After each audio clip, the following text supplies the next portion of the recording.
এমন একজনের জানাজায় হাজির হয়ে বঙ্গবীর আব্দুল কাদের সিদ্দিকীর স্ত্রী মারা গেছে, যার জন্ম আমি দেখেছি তারও জানাজা। তাকে আজকে আমাদের পারিবারিক কবরস্থানে মায়ের পায়ের কাছে চিরতরে কবর দিয়েছেন। তিনি পরিবারের প্রধান হিসাবে আমি আল্লাহর দরবারে আপনাদের কাছে নিবেদন করবো, আপনারা আমাদেরকে ভালোবাসেন, আর ভালোবাসেন বলেই আপনারা আজকে এখানে এসেছেন। আপনারা খাস দিলে নাসরিন কাদের সিদ্দিকীর জন্য দোয়া করবেন। আল্লাহ তাআলা আপনার শান্তিতে বেঁচে থাকুন। আসসালামু আলাইকুম।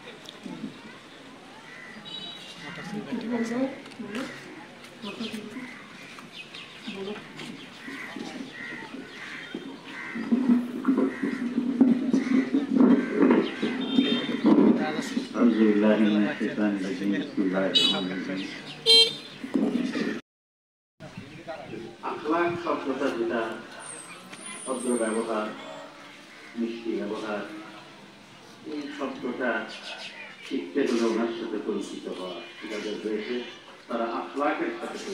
আমি আস্তে আস্তে আমার ওয়াইফকে বলছিলাম, আমার মুরব্বী বড় চাচা রবি চাচা আছেন, বন্ধবী তাদের স্ত্রী আছে, ওনার সারাটা জীবনই কিন্তু একটা জিহাদ ছিল।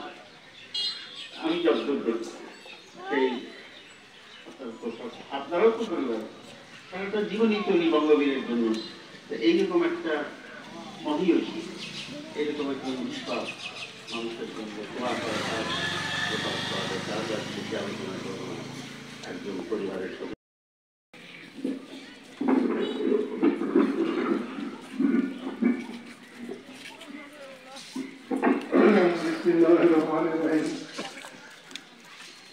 নাসরিনের জানাজায় উপস্থিত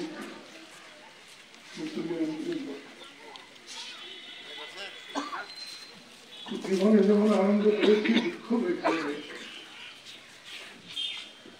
এই পাশে মায়ের জানাজায় শরীর করেছিলাম, বাবার জানাজায় শরীর করেছিলাম। আমরা এখনো 7টা ভাই জড়িত, 3টা বোন জড়িত।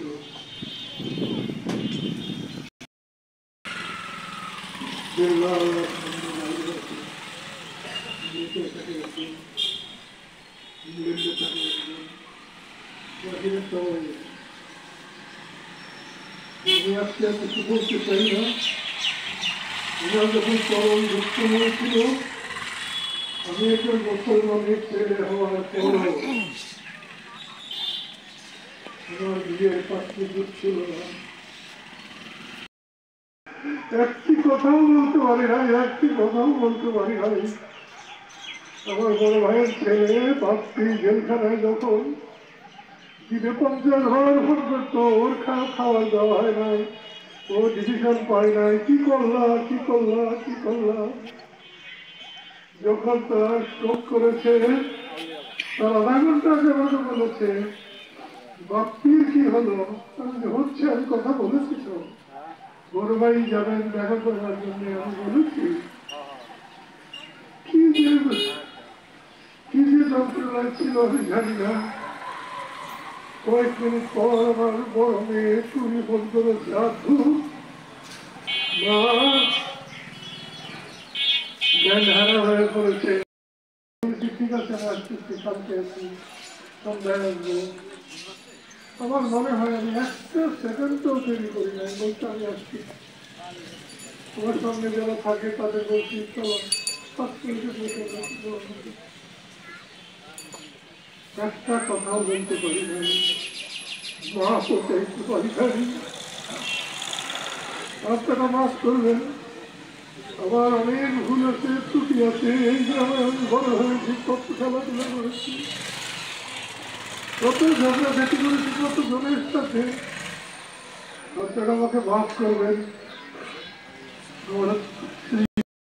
ঠিক করেন। জানি না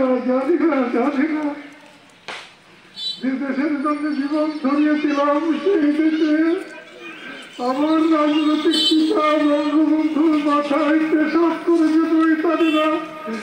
এরপর আমি আর বাঁচতে চাই না। আপনারা শুধু আল্লাহর কাছে প্রার্থনা করবেন আমার বাবার পায়ের কাছে যেন আমার কবরটা হয়, আর এই দেশ যেন মানুষের দেশ হয়। আমি না হয় আমার জীবন বেতন দেখে গেলাম না, কিন্তু পরবর্তী প্রজন্ম যেন শান্তিতে সুখে স্বাধীন দেশের নাগরিকের মতো যেন থাকে। আল্লাহ আমাদেরকে সেই